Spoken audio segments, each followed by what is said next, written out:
Ave María Purísima, sin pecado original concebida. Libro 3, capítulo 7. El proceso de Jesús. Según la narración de los 4 evangelios, la oración nocturna de Jesús terminó cuando llegó el grupo armado, dependiente de las autoridades del templo, guiado por Judas, y prendió a Jesús sin encausar a los discípulos. ¿Cómo se llegó a este arresto?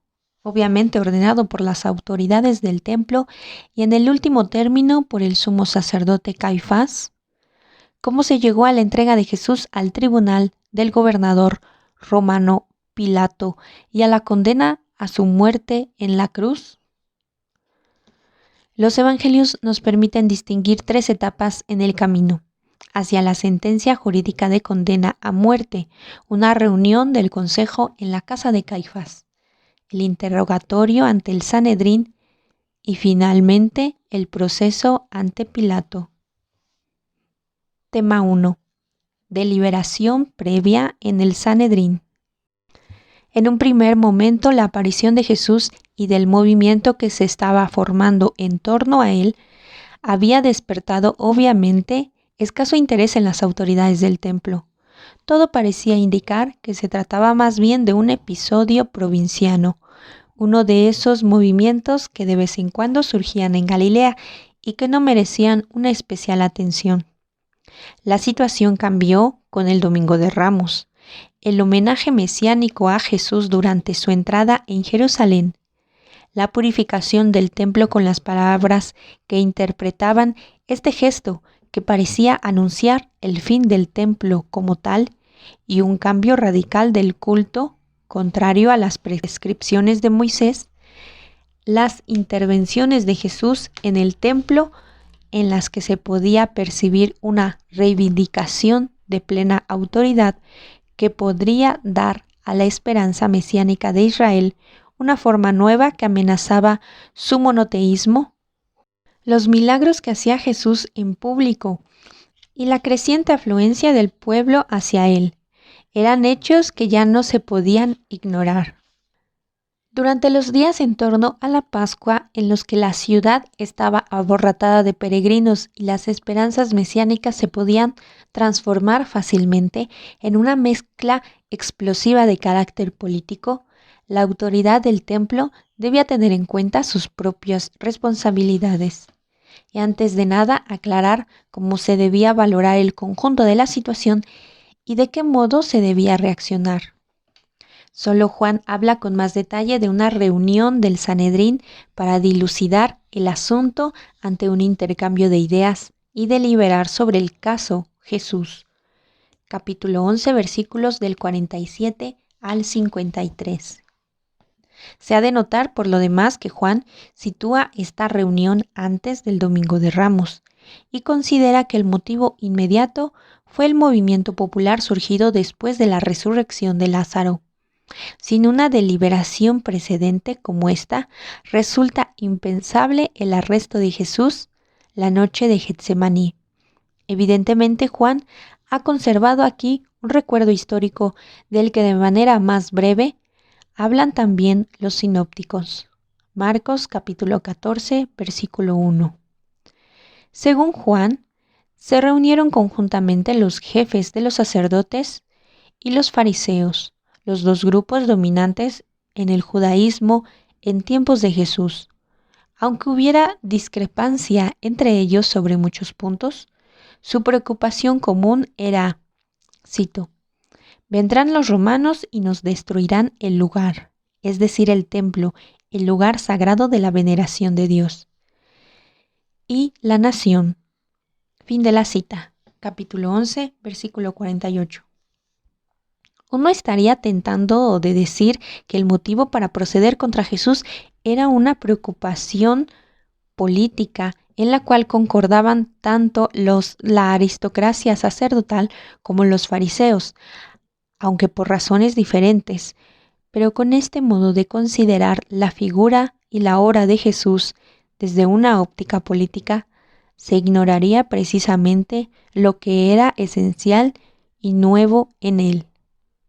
En efecto, Jesús ha creado con su anuncio una separación entre la dimensión religiosa y la política, una separación que ha cambiado el mundo y pertenece realmente a la esencia de su nuevo camino. Con todo, hay que ser cautelosos a la hora de condenar a la ligera la perspectiva puramente política, propia de los adversarios de Jesús. En efecto, en el ordenamiento hasta entonces vigente, las dos dimensiones, la política y la religiosa, eran de hecho absolutamente inseparables una de otra. No existía ni solo lo político ni solo lo religioso. El templo, la ciudad santa y la tierra santa, con su pueblo, no eran realidades puramente políticas, pero tampoco eran meramente religiosas. Cuando se trataba del templo, del pueblo y de la tierra, estaban en juego el fundamento religioso de la política y sus consecuencias religiosas. Defender el lugar y la nación era en última instancia una cuestión religiosa, porque estaba de por medio la casa de Dios y el pueblo de Dios. Se debe distinguir, sin embargo, entre esta motivación religiosa y política a la vez, fundamental para los responsables de Israel, y el interés específico de la dinastía de Anás y Caifás por el poder. Un interés que de hecho condujo después a la catástrofe del año 70. Provocando así precisamente aquello que, según su verdadero cometido, ellos habrían debido evitar. En este sentido, en la decisión de dar muerte a Jesús se produce una extraña superposición de dos aspectos. Por un lado, la legítima preocupación de proteger el templo y el pueblo, y por otro, el desmedido afán egoísta de poder por parte del grupo dominante. Es una superposición que se corresponde con lo que encontramos en la purificación del templo. Como vimos, Jesús combate allí, por un lado, contra el abuso egoísta en el ambiente sacro, pero el gesto profético y la interpretación que ofrecía con sus palabras va mucho más al fondo. El antiguo culto del templo de piedra se ha acabado. Ha llegado el momento de adorar a Dios en espíritu y en verdad. El templo de piedra debe ser derribado para que sea sustituido por la novedad. La nueva alianza con su modo nuevo de adorar a Dios, pero eso significa al mismo tiempo que Jesús mismo debe pasar por la crucifixión para convertirse como el resucitado en el nuevo templo. Volvamos ahora otra vez a la cuestión sobre la vinculación y desvinculación entre religión y política. Hemos dicho que Jesús, en su anuncio y en toda su obra, había inaugurado un reino no político del Mesías y comenzando a deslindar los dos ámbitos hasta ahora inseparables. Pero esta separación entre política y fe, entre pueblo de Dios y política, que forma parte esencial de su mensaje, solo era posible en última instancia a través de la cruz. Solo mediante la pérdida verdaderamente absoluta de todo poder externo, del ser despojado radicalmente en la cruz. La novedad se hacía real. Solo mediante la fe en el crucificado, en aquel que es desposeído de todo poder terrenal, y por eso enaltecido, aparece también la nueva comunidad, el modo nuevo en que Dios domina en el mundo. Pero eso significa que la cruz respondía a una necesidad divina y que Caifás, con su decisión, fue en último análisis el ejecutor de la voluntad de Dios, aun cuando su motivación personal fuera impura y no respondiera a la voluntad de Dios, sino a sus propias miras egoístas. Juan ha expresado muy claramente esta extraña combinación entre la ejecución de la voluntad de Dios y la ceguera egoísta de Caifás. En medio de la perplejidad de los miembros del Sanedrín sobre lo que convenía hacer ante el peligro que suponía el movimiento creado en torno a Jesús, fue él quien pronunció las palabras decisivas. Cito: ¿No comprendéis que os conviene que uno muera por el pueblo y que no perezca la nación entera? Fin de la cita. Capítulo 11, versículo 50. Juan califica explícitamente dicha afirmación como de inspiración profética, que Caifás habría proferido en virtud del carisma vinculado a su cargo de sumo sacerdote, y no por sí mismo. De estas palabras resulta ante todo que hasta aquel momento el Sanedrín reunido se echaba atrás, asustado ante la perspectiva de una condena a muerte, y que buscaba otras vías de salida a la crisis, aunque sin encontrar una solución. Solo una palabra del sumo sacerdote teológicamente motivada y expresada, basándose en la autoridad de su cargo, podía disipar sus dudas y obtener en principio su disponibilidad para una decisión tan grave.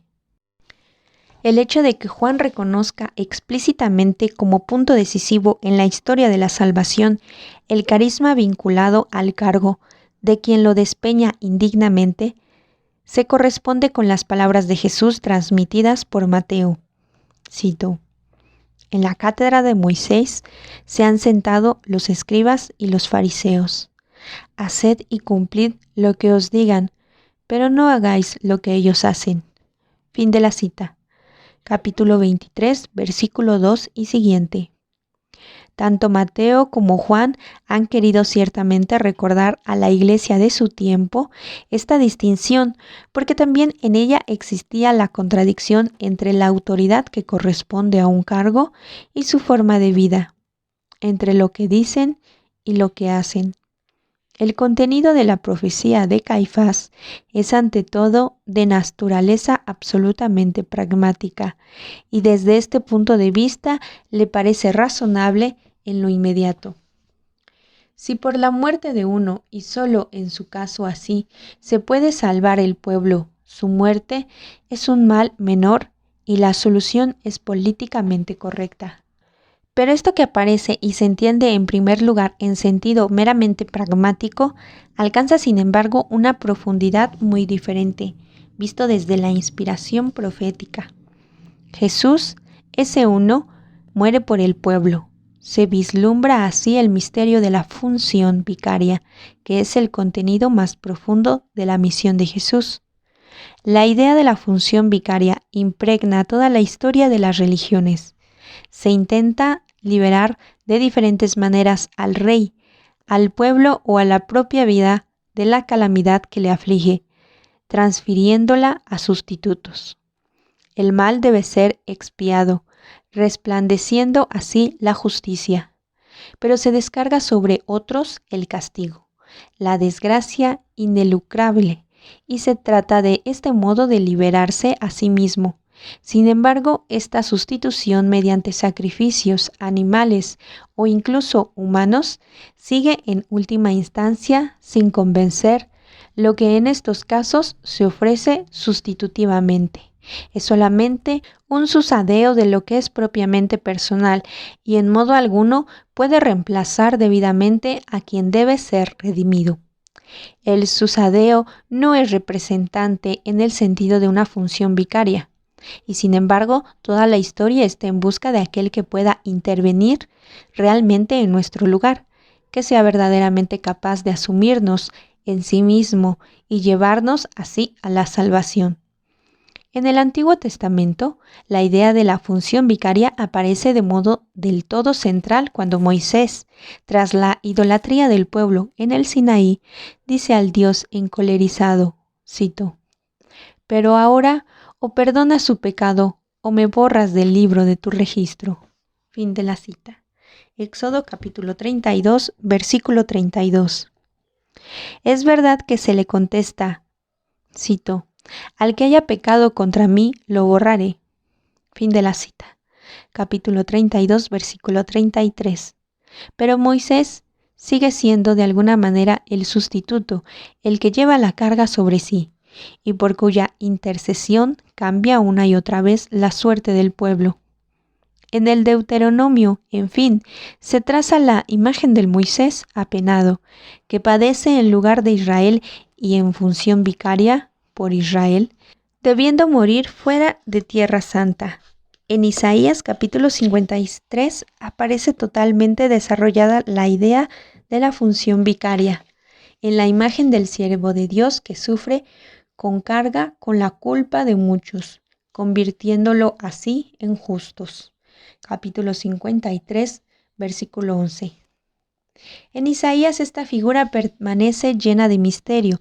El canto del siervo de Dios es como un avisonar a lo lejos para ver aquel que ha de venir. Uno muere por muchos. Esta palabra profética del sumo sacerdote Caifás une a la vez las inspiraciones de la historia de las religiones del mundo y las grandes tradiciones de la fe de Israel, aplicándolas a Jesús. Todo su vivir y morir queda sintetizado en la palabra por. Es como ha subrayado repetidamente sobre todo Heinz Schurman, una proexistencia. A las palabras de Caifás, que equivalían prácticamente a una condena a muerte, Juan ha añadido un comentario en la perspectiva de la fe de los discípulos. Primero subraya, como ya hemos observado, que las palabras sobre el morir por el pueblo habían tenido su origen en una inspiración profética, y prosigue. Cito: Jesús iba a morir por la nación, y no solo por la nación, sino también para reunir a los hijos de Dios dispersos. Capítulo 11, versículo 52. Efectivamente, esto se corresponde ante todo con el modo de hablar judío. Expresa la esperanza de que en el tiempo del Mesías, los israelitas dispersos por el mundo serían reunidos en su propio país. Pero en labios del evangelista estas palabras adquieren un nuevo significado. El reencuentro ya no se orienta a un país geográficamente determinado, sino a la unificación de los hijos de Dios. Aquí resuena ya la palabra clave de la oración sacerdotal de Jesús. La reunión mira a la unidad de todos los creyentes y por tanto alude a la comunidad de la Iglesia. Y ciertamente, más allá de ella, a la unidad escatológica definitiva. Los hijos de Dios dispersos no son únicamente los judíos, sino los hijos de Abraham, en el sentido profundo desarrollado por Pablo, aquellos que, como Abraham, están en busca de Dios, quienes están dispuestos a escucharlo y a seguir su llamada. Personas, podríamos decir, en actitud de Adviento. Se pone así de manifiesto la nueva comunidad de judíos y gentiles. Comparar Juan capítulo 10, versículo 16. De este modo se abre desde aquí un nuevo acceso a las palabras de la última cena, sobre los muchos por los que el Señor da la vida. Se trata de la congregación de los hijos de Dios, es decir, de todos aquellos que se dejan llamar por Él.